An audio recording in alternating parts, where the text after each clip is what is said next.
Warning, the Savage Nation contains adult language, adult content, psychological nudity. Listener discretion is advised. And now, the world's most exciting podcast, The Savage Nation, home of borders, language, culture. And here he is, New York Times best-selling author and National Radio Hall of Fame inductee, Michael Savage. We've got some difficult days ahead. But it really doesn't matter with me now, because I've been to the mountaintop. I don't mind. Like anybody, I would like to live a long life. Longevity has its place. But I'm not concerned about that now. I just want to do God's will. And He's allowed me to go up to the mountain. And I've looked over. And I've seen the promised land. I may not get there with you. But I want you to know tonight that we as a people will get to the promised land.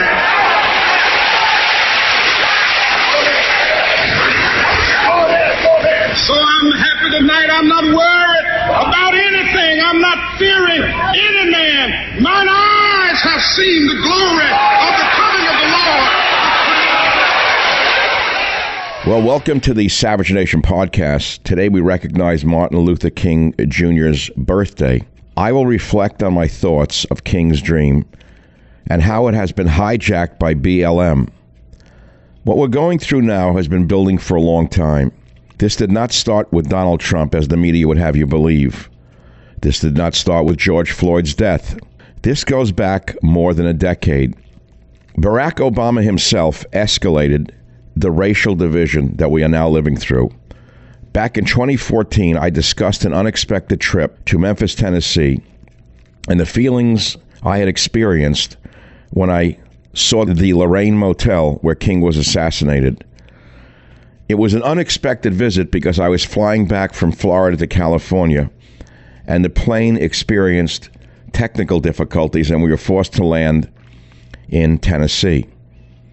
By chance, the driver asked me if I wanted to go see this historic site in Memphis. It was a moving experience which I have never forgotten. Here is the exact piece from 2014. Please listen.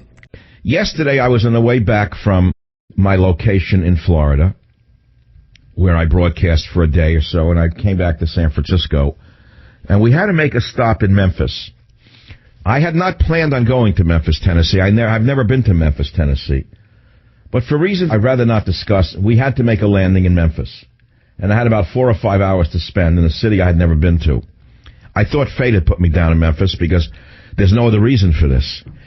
And as the plane was descending over Memphis, I saw some of the most beautiful country in the entire world, and I've seen a lot of the world. I thought it was some of the most verdant, beautiful land I'd ever witnessed in my life. And I said, wow, Tennessee is really beautiful. I know I'm on the radio in Tennessee and in that town, in a Cumulus station, right in the city of Memphis. And as I'm on so many other cities. And when we landed, I knew we had 4 or 5 hours till we were going to take off again. And so we rented a car, and a guy said, I said, can you take us around? He said, well, where do you want to go? I said, well, okay, I know that there's Elvis's thing here, Graceland. I mean, I was never a big fan of Elvis. I think he was a talented singer or whatever, but it's not my cup of tea to go there and see the hot dog people, you know. But nevertheless, I went to there. Then I said to him, listen to this. I mean, I didn't know much about Memphis. I said, look, I've been in the South a few times in my life, and I love the music. It's the middle of the afternoon, though. I didn't expect to hear blues music. He said, well, I got to take you to the riverfront, then I got to take you to Beale Street. I said, oh, Beale Street, isn't that like New Orleans? He said, yes, like New Orleans. So we hung out there, and I had some ribs. I took me to the best rib shop in town. He was from the area, black guy. Nice guy. And I said, well, where's the best ribs for me? And anyway, so we had the ribs, I had the beer, I knocked down 2 buds. I destroyed my lipids for probably for the year. Never felt so good in my life. it made up for the dissent over Memphis. And I said, well, now look, before we leave Memphis, is there anything else I should see? He said, well, do you want to see the motel where Martin Luther King Jr. was shot? And like a bell went off in my head. I mean, I got chills up and down my spine because I had forgotten that Martin Luther King Jr. had been executed in this city of Memphis, Tennessee. And so he drove us there. And I got to tell you, a certain something came over us, as we stood in front of that motel. A certain something came over us because I got to tell you that America changed the day Martin Luther King Jr. was assassinated in Memphis, Tennessee. Now, you can go to michaelsavage.com. I'm not trying to pump a website. And there's a picture of yours truly standing right in front of that motel where MLK Jr. was shot.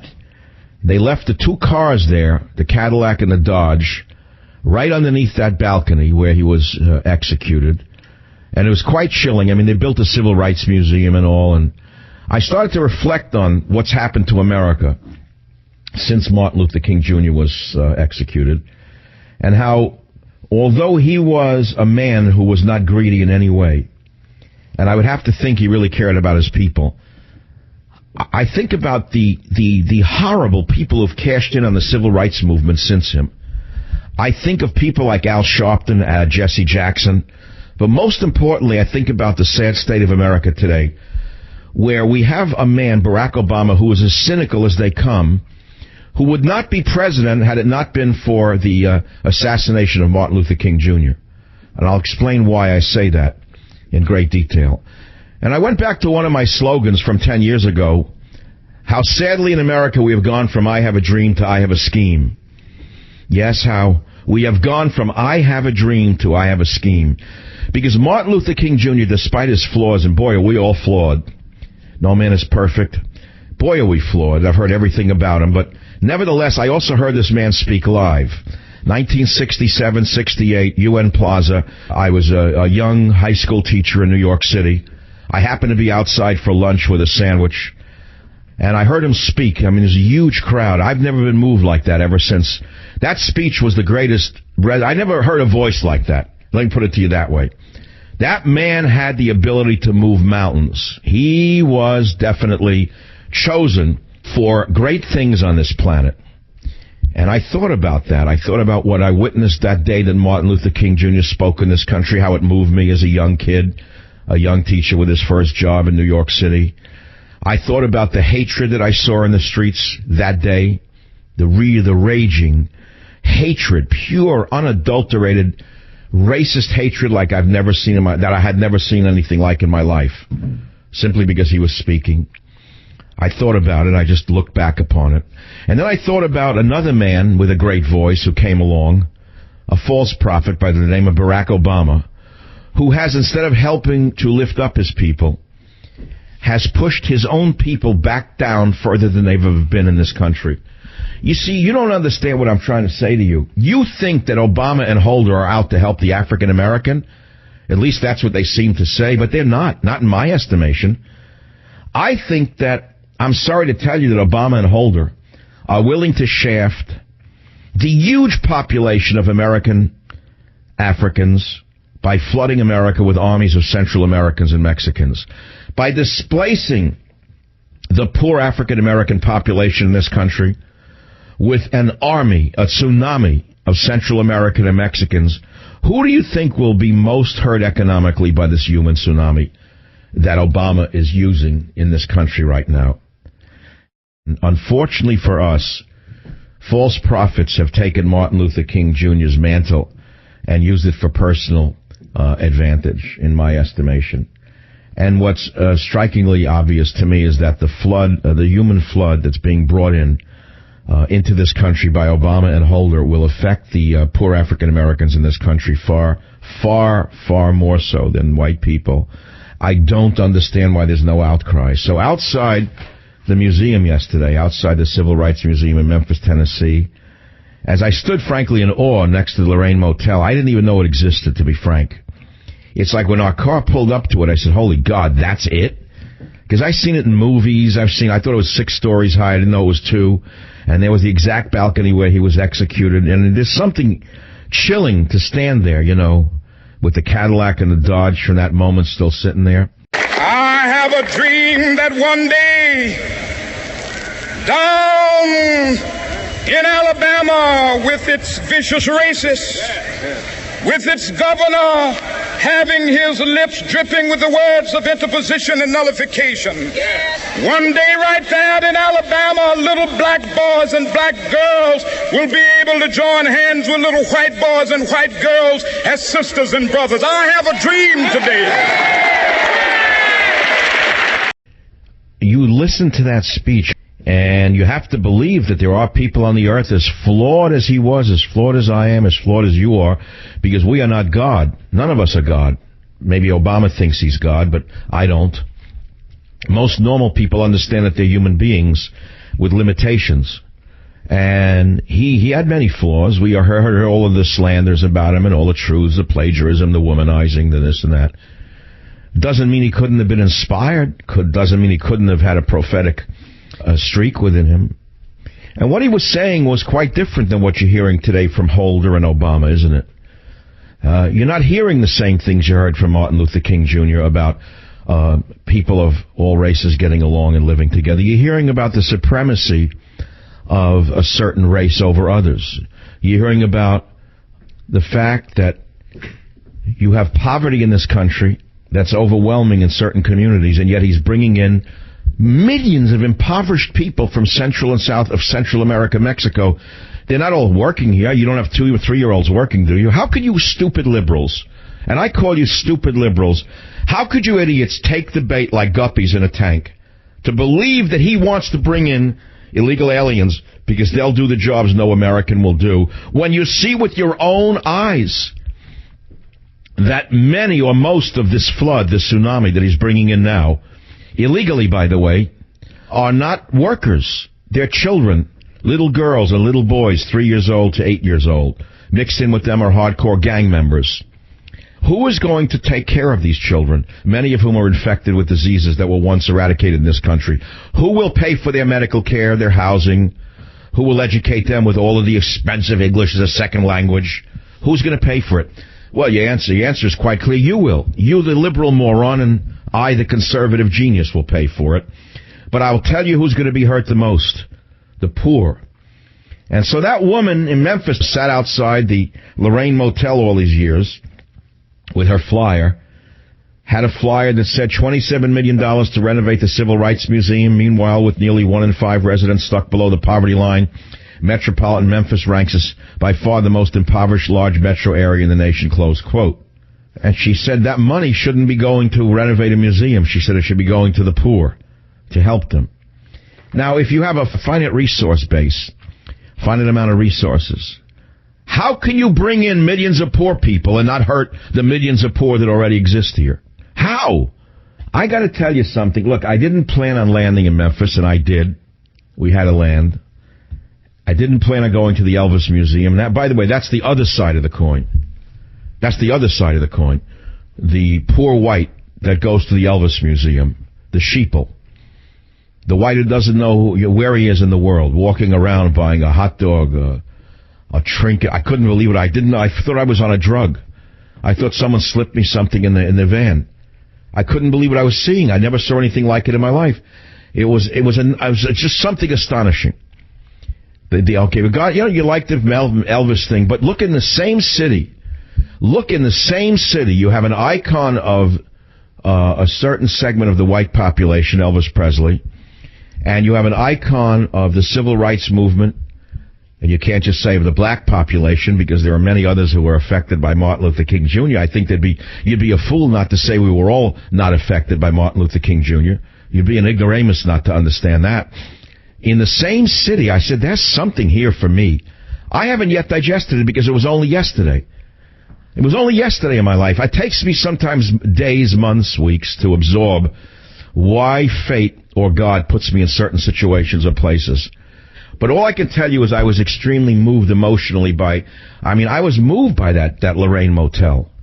I can't even explain why. Maybe it was a part of my life that died when he was shot. I don't know. Certainly true. Certainly America's never recovered from his execution. It's never recovered from the execution of John F. Kennedy Jr., never recovered from the execution of RFK Jr., and it's never going to recover from the gangsters that have taken over this country. Never. It can never recover from this gang. It can't recover. And why do I say that? Because throughout time there's always been evil men, power-mad people who have been constrained by the U.S. Constitution in the case of this nation, and by a vigorous opposition party, and by a vigorous press, the Fourth Estate. But as I told you before, the Fourth Estate long ago became the fifth column for communism in this country. Write it down because it's probably the best thing I've ever said. The Fourth Estate became the fifth column for communism/socialism in this country a long time ago, which is why all we have are clowns, stone clowns on television, passing for journalists now. So all I can do is sit here from the outside and not throw stones at the world, but try to make sense of the world for the millions of you who can't. It's the truth. It's the truth. You say, well, Mike, why can't you do anything about it? Why can't you help us, pull us out of this, part the Red? Because I'm not Moses. I can't part the Red Sea. We're all going to drown from this Red Sea that is engulfing us in this nation because it's being done on purpose. And I don't have the way to part the Red Sea. That's got to be done by God. Michael Savage, a host like no other. It's as good as gold. We've heard that from the beginning of time. Do you know why? Because it's as good as gold. Now, what do I mean by that? There are a lot of gold companies out there. Not all of them are bad, but I found the best. That's Rosalind Capital. I found the best, and the way they've been dealing with me is the way they're going to be dealing with you. The most professional gold company I have ever found. That's why I'm telling you about them today. Now, buying gold and silver can help people safeguard their wealth. It seeks to conserve what has been accumulated in a real way. Precious metals are not for the get-rich-quick crowd, okay? Now, while the purchasing power of the dollar is falling, it's in decline, the price of gold has increased. For example, since the year 2000, dollar has lost over 31% of its buying power, while gold has increased in price over 500% in the same period. Let's look at it another way. With gold at $20 an ounce in 1920, you could buy a decent suit for the same money as $20. With gold now over $1,800 an ounce, you could buy a really nice suit. Let me put it another way. Gold has stood the test of time in the face of CPI inflation. Why should we buy gold? Because we are in times of uncertainty. We don't know what's coming next. Global health emergencies, trade conflicts. Who knows what's coming with the new president? Fluctuations in stock markets are tied to inherently unstable paper-based assets. There's an old saying that I've used my whole life. You know what it is? In times of strength, prepare for times of weakness. Are you still strong right now? Well, not as strong as you were a year ago, and I think it could get a lot worse a year from now. I'm telling you to buy gold in plain English. This is not a get-rich-quick opportunity. This is for the long term, and I recommend Rosalind Capital. You can also buy silver. Now, listen to me. There's $1,000 in free gold and silver for qualifying new customers. Please go to the Rosalind website for details. First-time customers buying non-IRA products can get $1,000 in free gold or silver if they spend $20,000. Please go to the Rosalind website for details. It's very important for you. Remember, gold, it's a speculative purchase, and of course, past performance is no indication of future returns. Please read the Rosalind Guide to Gold before purchasing. I'm Michael Savage, and I'm telling you, Rosalind is as good as gold. I want you to call 800-870-8900. Write it down and call it. That's RosalindCapital.com at 800-870-8900. It's the one number you need for gold. Write it down and call it. 800-870-8900. 800-870-8900. RosalindCapital.com at 800-870-8900. Remember, it's as good as gold, especially with Rosalind Capital at 800-870-8900.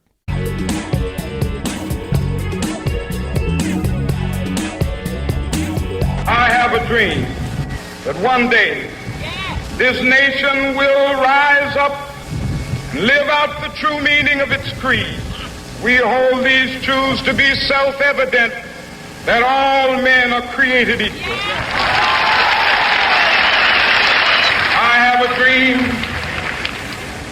that one day on the red hills of Georgia, sons of former slaves and the sons of former slave owners will they be able to sit down together at the table of brotherhood.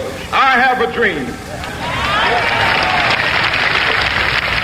My poor little children will one day live in a nation where they will not be judged by the color of their skin, but by the content of their character. I have a dream today. On this day celebrating Martin Luther King Jr.'s legacy and his birthday, my producers put together a montage contrasting Dr. King and the civil rights leaders, so-called, of today. Here's a few minutes of what I thought about what we're living through in 2015. You have to understand it is Martin Luther King Jr. Day, which is very important to a certain number of people in the population. I have long felt it should be named Ethnic Day rather than Martin Luther King Jr. Day, because we're told that it just doesn't stand for African Americans. It stands for all ethnic people. Well, if it stands for all ethnic people, why not call it Ethnic Day? Wouldn't that make sense? I mean, there are other ethnicities in America other than Caucasian and African American. So why not call it Ethnic Day? Does that make sense, or is that offensive? Is that offensive to you? Now, I was one of the living people in the media who actually heard Martin Luther King Jr. speak live. I was a very young school teacher in Manhattan, and he was speaking outside the UN in the street. I was very moved by his voice, number one. I mean, look, I was young. I don't know, 20 years old, 21. And when I heard him give that speech out there, my body vibrated. I wouldn't say I reacted the way Chris Matthews did to Barack Obama's speech, but I did feel a vibration from his great rhetorical skills and his tremendously powerful voice. And I was moved by it. And I don't have to give you my bona fides. When I went to Memphis last year, when the plane I was on had to do a forced landing, and I spent hours in Memphis, and we took a tour of a number of things, including the best ribs on Beale Street, as much beer as I could possibly swill in an hour. And then I said to the driver, where should I go? He said, oh, you have to see Martin Luther King Jr.'s. I said, yeah. So we went to the Lorraine Motel, which really moved me. And I did an homage to Martin Luther King Jr. Don't ever forget that one, you know. Don't paint me with your left-wing tar brushes. It's only going to leave stains on your own overalls, let me tell you that. It doesn't work anymore. But Martin Luther King Jr. is not Barack Obama. Martin Luther King Jr. is not Eric Holder. Martin Luther King Jr. is not, make it clear, Al, the criminal. I won't even finish the last name. The hate coming from the black leadership in America today is something Martin Luther King Jr. would have been revolted by. Because when he gave his I Have a Dream speech, he said he was interested in a day when little white children and black children could join together, and he was more interested in the color of, didn't he say the character of a man's soul rather than the color of his skin? Well, I challenge you to tell me the day Obama talked about the character of the skin, or Eric Holder, or whatever his name is, that cretin from MSNBC. When have they talked about anything other than color? And that's why I've said we've gone from I have a dream to I have a scheme. So listen to this now in that context in the Savage Nation. I have a dream that one day this nation will rise up and live out the true meaning of its creed. We hold these truths to be self-evident, that all men are created equal. I think cracker is a certain personification of a certain type of person down south, just like redneck. I mean, though this nation has proudly thought of itself as a ethnic melting pot, in things racial, we have always been, and we, I believe, continue to be, in too many ways, essentially a nation of cowards. For the first time in my adult lifetime, I'm really proud of my country. And when you look at what's happened in law enforcement across the country over the last several years, that's not news to African Americans. What's different is simply that some of it's now videotaped. God damn America, that's in the Bible for killing innocent people. God damn America for treating us citizens as less than human. I have a dream. My poor little children will one day live in a nation where they will not be judged by the color of their skin, but by the content of their character. I have a dream. I challenge anyone listening to this program to prove to me that Eric Holder, Barack Obama, Al Sharpton, or any of the other race insiders in this country talk about the character of individuals rather than skin color. They are actually the opposite of what Martin Luther King Jr. wanted for this country. They are the sharp men. They are the men that he knew were to be avoided at all costs. And look where we are as a nation today, more divided than since the civil rights movement. We are in a new Cold War because of Obama's bungling and his hatred for Russia and his desire to appease the socialist European Union. The nation may look like it's in good shape, but I don't see it that way. Nevertheless, I thought I would give you a little taste of the back story on the Savage Nation today. The Savage Nation. It's Savage on demand. You know, I just learned about a home title theft operation that should scare you to your core. I'm not talking about you have to own $1 million house or more. Let's say you own a modest priced house. Do you know this could happen to you, which could ruin you financially? Here is how the thieves are doing it. You may not know this, but the legal titles to our homes are now kept online, not in a safe anymore. Remember when your parents had a house? The title was on a piece of paper or locked in a safe? Well, now the titles to homes are online where they can be hacked. A cyber thief finds your home's title, forges your signature on a quit-claim deed stating that you sold your home to him, and then the thief takes out loans against your home until your equity is drained, gone, finished. You won't know until the collection calls pour in. You are not protected by insurance, your bank, or common identity theft programs. They do not protect your home. Only Home Title Lock protects you this way. And in the unlikely event you become a victim of title theft, while you're a member of this, Home Title Lock will spend up to $250,000, up to $250,000 in legal fees to help restore your home's title. It's the greatest deal around. You got to go to HometitleLock.com. You put in your address to see if you're already a victim. That costs nothing. And then use code RADIO for 30 free days of protection.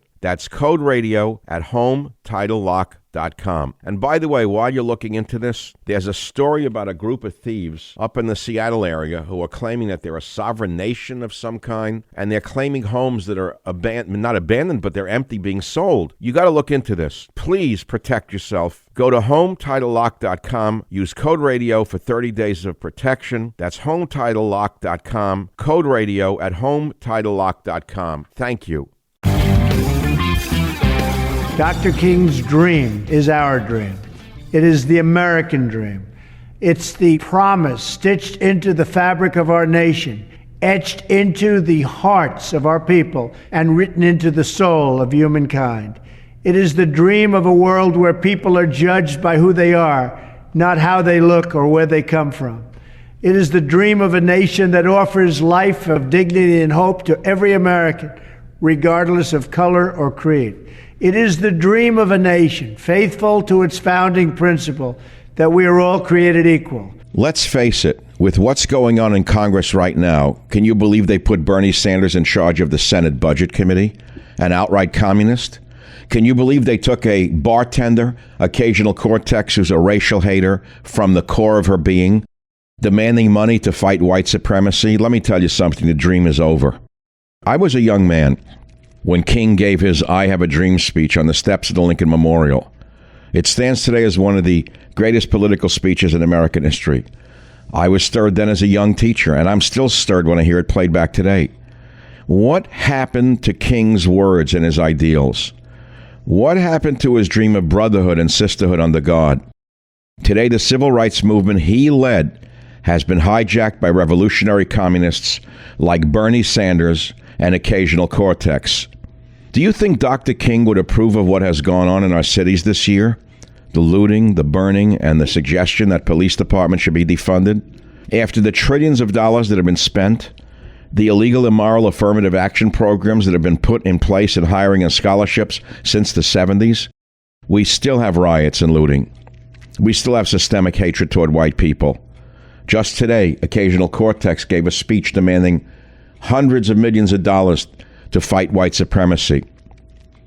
Was King's speech a vision of future reality, or was it always wishful thinking?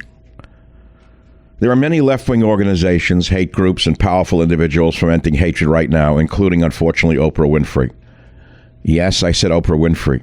Here is a billionaire who had the nerve to put out a show on systemic racism. It's hard not to gasp when you hear someone in her position make believe she's part of a radical movement. The day after her hate rally on television, here's what I tweeted. Quote, "Billionaire Oprah screams about systemic racism. Guess she would be a trillionaire in a fair society." Yes, that was sarcasm. But seriously, how much more could she want? She's a talented woman who got where she did through talent, drive, and brains. Where else could she have become a billionaire?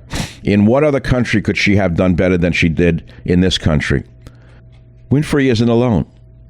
You're not hearing Martin Luther King's words in the print media either these days. As painful as it is sometimes, I read them, many of them, and they're all fomenting revolution through their rhetoric. For me, it's nothing new. I've seen this from the left all my life. We again have the insane suggestion of paying reparations for slavery. A bill to study how this could be done passed the California Assembly just this last June, while fires from the recent spate of riots were still smoldering. Of course, senile Joe Biden was quick to jump on the bandwagon, saying, quote, he'd support paying reparations if, quote, there are ways to get direct payments for reparations, unquote. What? Sure there's a way, Joe. You rob innocent taxpayers and cut checks to your voting blocks. You don't need a study to figure that out, Joe. Just do us all a favor and tell us who should be responsible to pay for this, since no living American has ever owned a slave, Joe. Yes, many early Americans owned slaves. No one denies that. But slavery was not invented in America. It was the status quo all over the world at the time, including in the countries from which the first slaves came. Did you know that? Slavery and bondage existed in almost every society going back to ancient times, even in Africa. I studied quite a few cultures during my time in academia and have read a lot of history outside of my formal studies, and I don't know of a tribe or culture that did not at one time engage in slavery. I know many liberals believe the Scandinavian countries were established in the 1970s when they suddenly decided to adopt socialism, and born out of whole cloth as a paradise where everyone is peaceful and loving. Well, I'd like to remind them, Scandinavia was once ruled by pirates we call the Vikings. In addition to the pillaging and murdering they are so famous for, they also enslaved people. The Vikings bought and sold people just as every other culture did at one time. That's how Denmark, Norway, Finland, and Sweden were established. Today, they are the descendants of slave-owning Vikings. You didn't know that. Today, the Vikings are long gone. The nations have been taken over by radical, feminist leftists in Scandinavia. I'm not sure how that happened. How does a nation devolve from one extreme to another like that? Where have the men gone? There must be a few Vikings left in Scandinavia, but where are they? It's not that I'd like to see the killing and pillaging and slavery come back, but certainly little manly firmness, as Jefferson put it, would do all the Scandinavian countries a world of good. But I suppose that's why Scandinavians don't have to apologize for their slave-holding ancestors. You see, if you flood your country with immigrants, erase your borders, your language, your culture, and pay out enough welfare, you're off the hook for slavery. Here in America, we're not quite there yet. There are too many patriots still left in the population. Today we have Black Lives Matter organizing so-called protests where buildings really do get blown up or at least burned down. This is due, they say, to systemic police racism as they rob braziers and television sets. America is the least racist nation on the planet.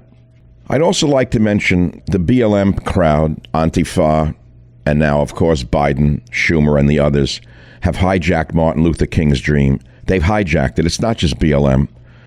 I should say to you, as the ship that our civilization was sinking, we all sat in the stern listening as the band played on. They were playing selections from the opera Pagliacci, The Clowns, by Leoncavallo. Thus did we play our own roles in that divine comedy called America. You know, it's hard to believe that when 2020 started, we were in the midst of the greatest economy the nation had ever seen. By the time the year was half over, we had a wrecked economy, burning cities, looted stores, and those not participating in the mayhem stalking the streets in masks. How could all of this happen in such a short time? You really must go back to before the coronavirus. It started with the phony impeachment created by none other than Nancy Pelosi and her goon squad, based on made-up charges.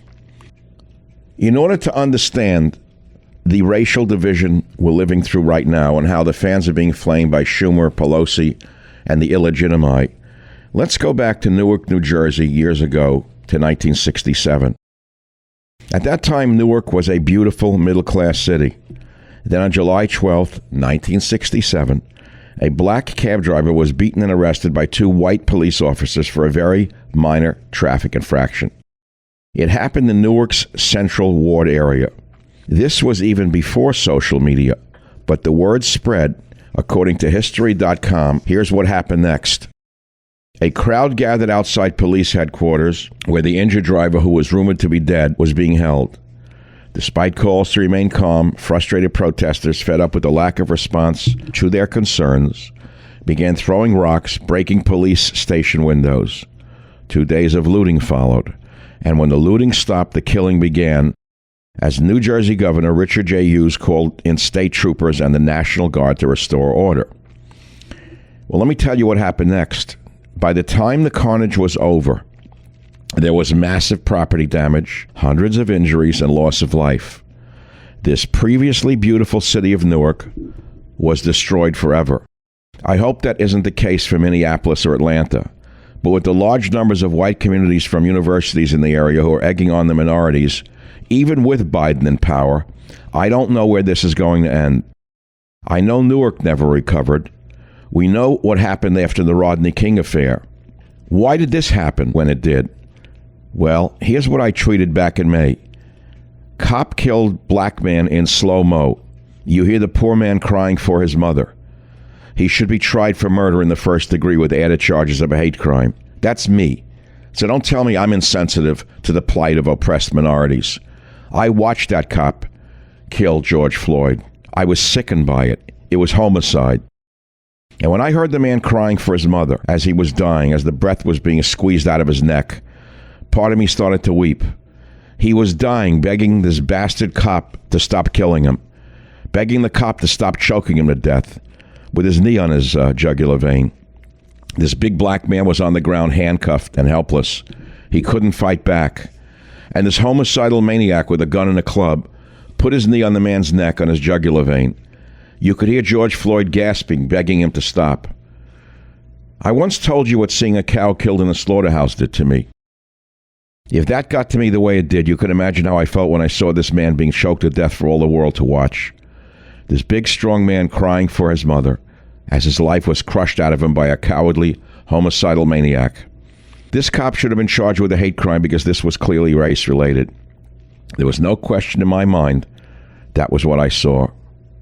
I really wondered that day whether President Trump should close down Twitter and arrest the heads of CNN and social media companies who were fanning the flames the same way Abraham Lincoln cut telegraph lines and arrested newspaper editors during the Civil War. Did you know Lincoln also arrested 13,000 civilians under martial law? But you didn't know that. I realized that was wartime, and the South at that moment was not considered part of the United States. But are you telling me we don't have a civil war going on in this nation right now? I've called it a cold civil war for a while now. Is the left not as much a foreign nation as the Confederates were in 1862? In 2014, I published the first in a sequence of very important books with titles that are also very important and will not be forgotten. The title of that first book in the series was Stop the Coming Civil War. I had planned to call the book simply The Coming Civil War, but my editors pleaded with me to modify it, so I added Stop.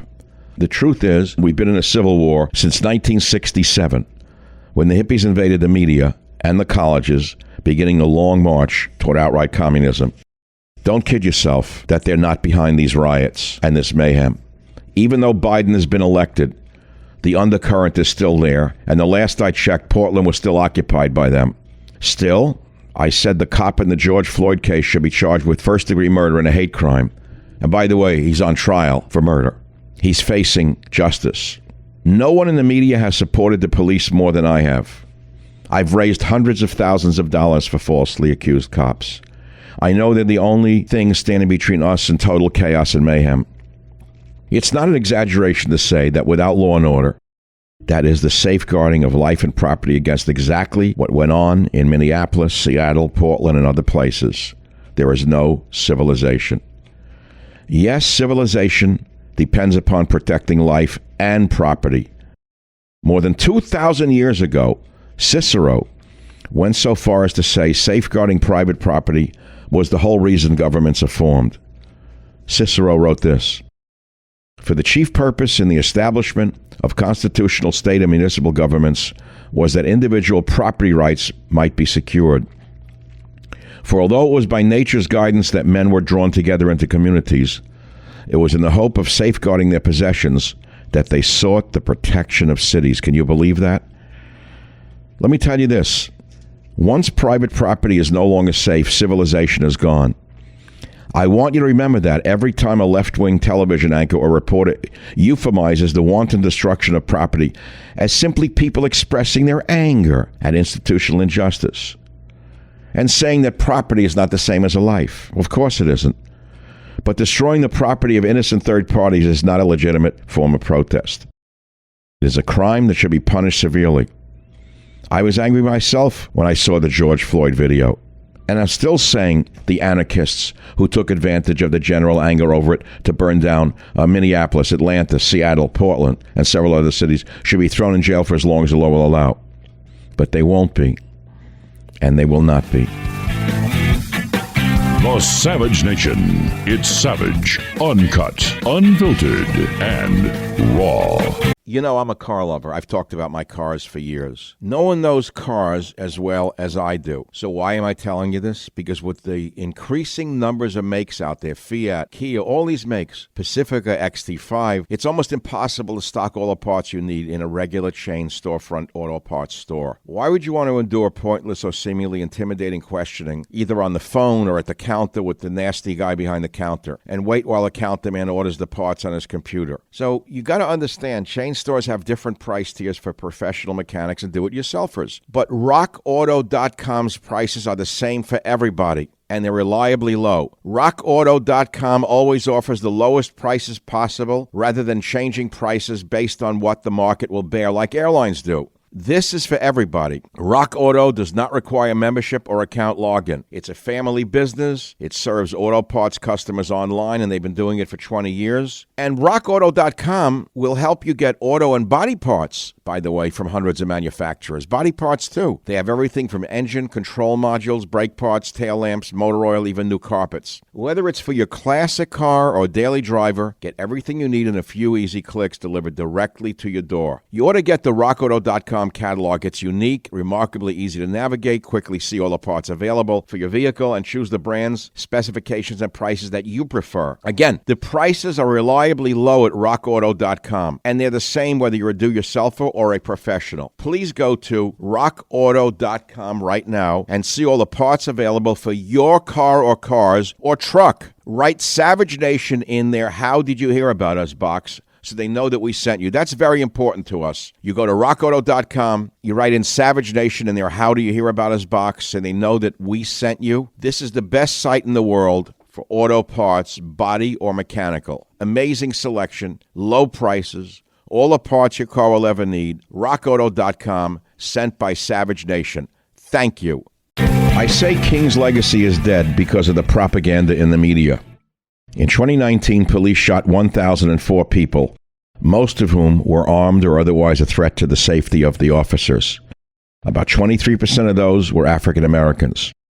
Now, the race baiters would say that is evidence itself, since African Americans only make up about 12 to 13% of the population. But that's not a valid conclusion. There are all sorts of factors that have to be controlled to look at this scientifically. McDonald says that the 23% number is actually less than the African-American crime rate would predict. In 2018, and this is a very, very troublesome thing to talk about as I discuss hijacking Martin Luther King's dream. In 2018, the last year for which there are statistics, African-Americans were 53% of known homicide offenders in the United States and committed about 60% of the robberies. I know those numbers may be embarrassing to many liberals, but facts are facts. Facts don't lie. Here's another fact for those of you who hate the police. A police officer is 18.5 times more likely to be killed by a black male than an unarmed black male is likely to be killed by a police officer. I don't recall Oprah covering any of these statistics on her show. I don't recall Wolf blitzing any of these statistics on CNN. Oprah was too busy sailing around on David Geffen's 500-foot yacht. I think it's 500 feet. I lost track of the hundreds of feet. By the way, he's a billionaire white man. Should she ask David Geffen if he thinks it's a good idea for her to continue to scream his systemic racism And what he thinks will happen if she keeps fanning the flames and throwing lighter fluid on the charcoal? How long do you think people with big yachts will be able to float around? But what about defund the police? That big lie. As I watched American cities burning, stores being looted, and citizens being assaulted, one burning question seemed to beg itself. What do these people really want? They say they're angry about systemic racism, whatever that means. But what concrete action could their city, state, or federal governments take that would appease them? The real answer to that question is nothing. Nothing anyone can say or do will ever appease these malcontents, because deep down, racism isn't the real problem to them. It's our civilization itself. It's private property and free enterprise. They ultimately want to destroy it until they succeed. Even a black president, a black governor, a black mayor, and African Americans running a local school board will not satisfy them. We know this, of course, because we've had all of the above, and here they are still destroying our cities. They did come up with something, though, and that was a slogan called defund the police. It took several days before even the people spouting this nonsense knew what they meant by it. But it finally metamorphosed into taking money away from police departments and spending it on social workers, community programs, or public schools. Kamala Harris, our vice president, now she's a former prosecutor, a relatively tough one, by the way. She's an intelligent woman and should be espousing unity, the message of Martin Luther King Jr. Instead, Harris sounds like a child. I had no idea who was advising her, but at one point she actually came out with this little gem. Listen to what Harris said. The status quo has been to determine and create policy around the idea that more police equals more safety, and that's just wrong. You know what creates greater safety, said Kamala? Funding our public schools, so that currently 2/3 of our public school teachers don't have to come out of their own back pocket to pay for school supplies. What does that have to do with anything? As far as Kamala Harris's claim that more police doesn't result in more safety, 80% of Americans disagree with Kamala Harris, who's now our vice president. A poll taken before George Floyd's death by the National Sheriff's Association showed that 8 in 10 Americans wanted to either maintain or even increase police funding. But that all changed after the horrific killing of Floyd by a Minneapolis cop. Right? Wrong. A Rasmussen report survey in early June, at the height of the protest over Floyd's killing, found that just 17% of Americans think there are too many police. Just 17%. And here's the real kicker. Only 27% of blacks surveyed think there are too many police. Only 27% of blacks surveyed think there are too many police. So these radical communists who have hijacked the civil rights movement don't remotely represent even most black people in this nation. Ironically, it's always been the rich who foment communist revolutions. Karl Marx himself came from a comfortable upper-middle-class family.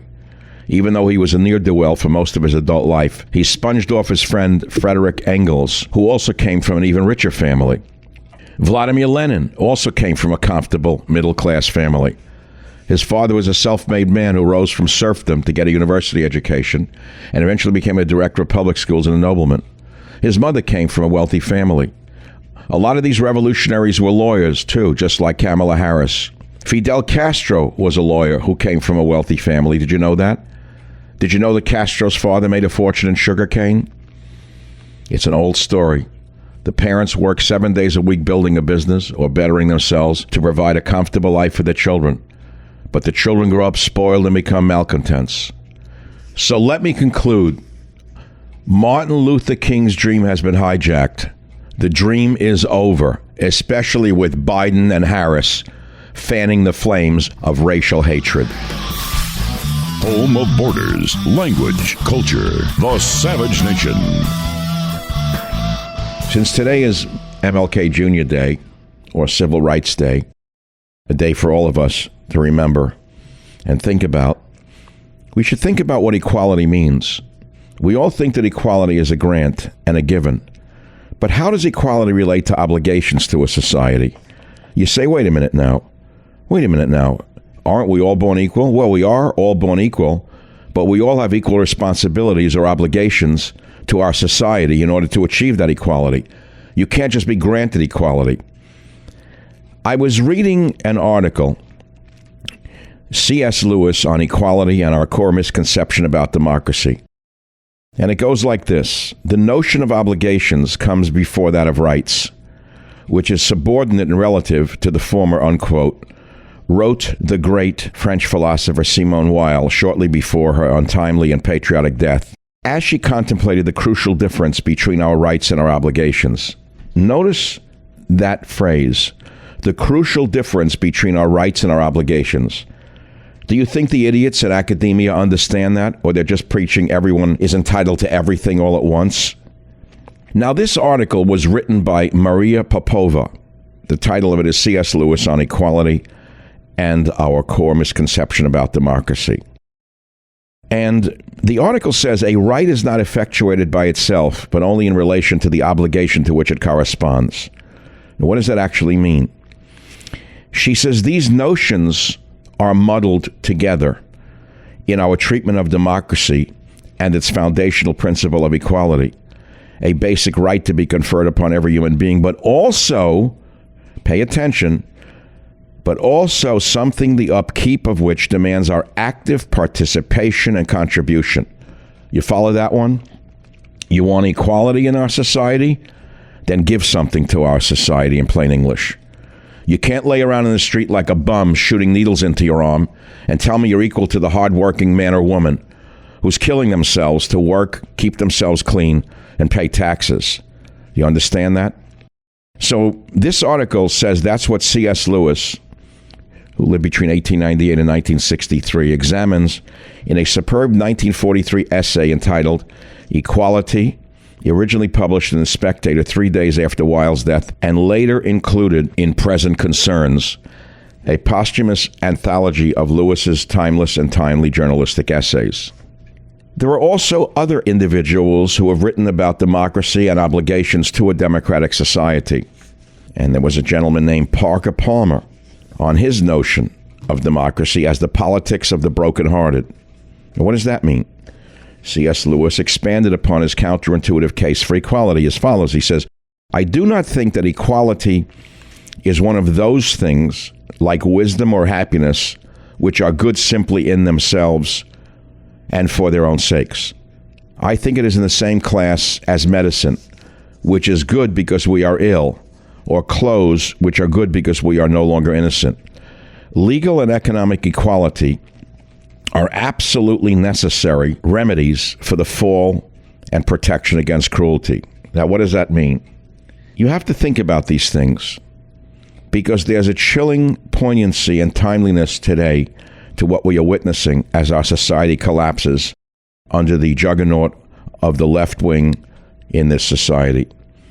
As we see the tyranny of the left arising, we have to stand up to this tyranny. Most of us do not understand that they're not seeking equality, but supremacy. C.S. Lewis again is quoted by saying, there is no spiritual sustenance in flat equality. It is a dim recognition of this fact which makes much of our political propaganda sound so thin. We are trying to be enraptured by something which is merely the negative condition of the good life. That is why the imagination of people is so easily captured by appeals to the craving for inequality, whether in a romantic form of films about loyal courtiers or in the brutal form of Nazi ideology. The tempter always works on some real weakness in our own system of values, offers food to some need which we have starved. You following all of this? The main thing is that equality requires an obligation to society. You can't just demand equality without offering something to attain that equality. Yes, all men are born equal, but you understand that not all men remain equal. Some fall out of equality because of their own behavior. I'm Michael Savage. We're talking about how BLM hijacked MLK. Fans of the spoken word, welcome. This is a podcast.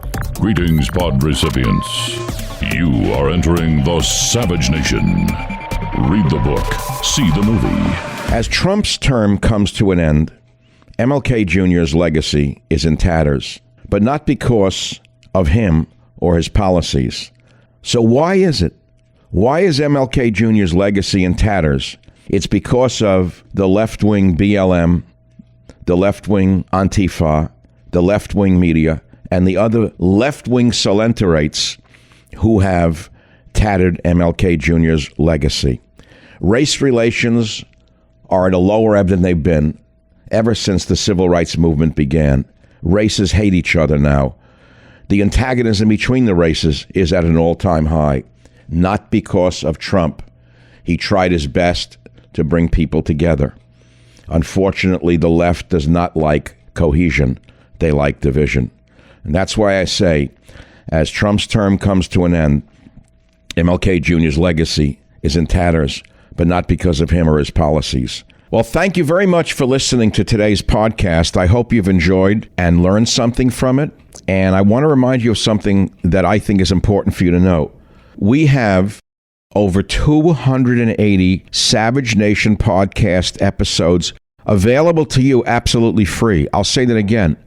You can go back into this vast library of over 280 episodes and listen to any one of them or several of them at your leisure. So you never have to be without the Savage Nation.